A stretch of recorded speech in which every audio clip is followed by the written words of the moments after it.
Hi everybody, welcome to another Carrara tutorial. I'm cripeman. What we're going to do this time through is we're going to look at Carrara's 3D paint. Now I only got 5 minutes to do this, so let's go ahead and get started.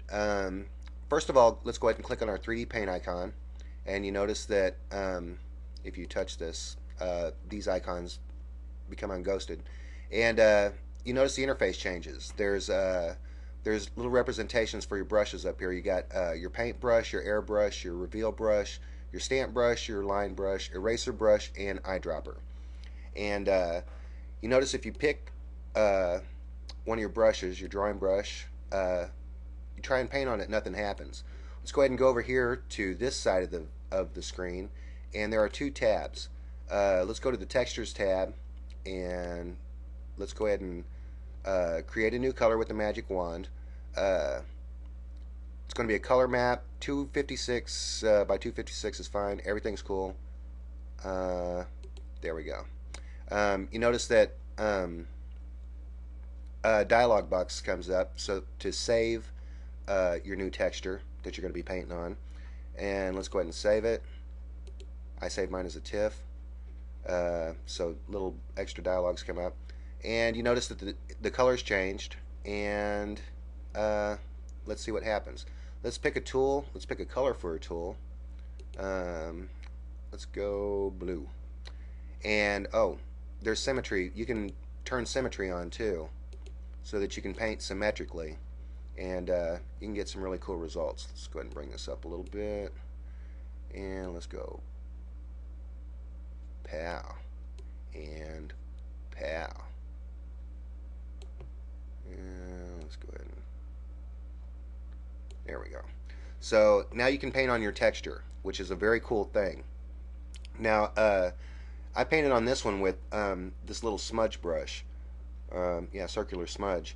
But there are different brushes you can use. You can use spotted smudge, or if you want to add a little texture to your scene, this is where you'd probably do it, or this is where you would do it. You got drawing strokes, you got paint strokes, which are really nice. And Painter 3D used to do this. If anybody remembers Poser coming with that, and now this does it.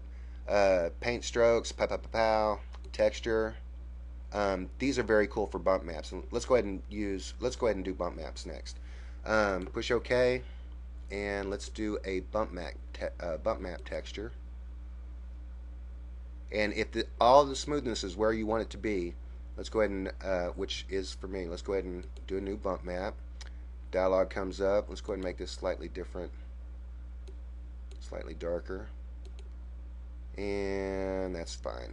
Let's go pow. Vertex object bump.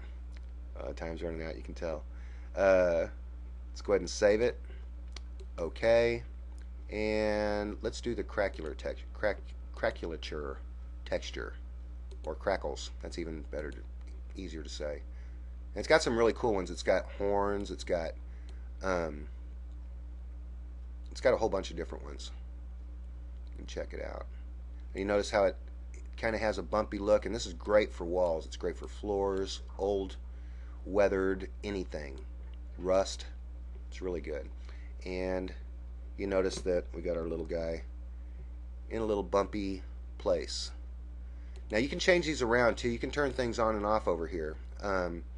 This thing's going to start turning red, so it might cut off in the middle of this, but this is something you need to know. You click on this, you can turn your backgrounds on and off. Go that route right there, and you can do a lot of different things. That's just pretty much a basics look at Carrara's 3D paint. Time's running out, so go ahead and play with it though. It's a very cool thing to learn, and you can get some really cool results. Anyway, that's it for this time. I'm cripeman, and I'll talk to you again later. Bye.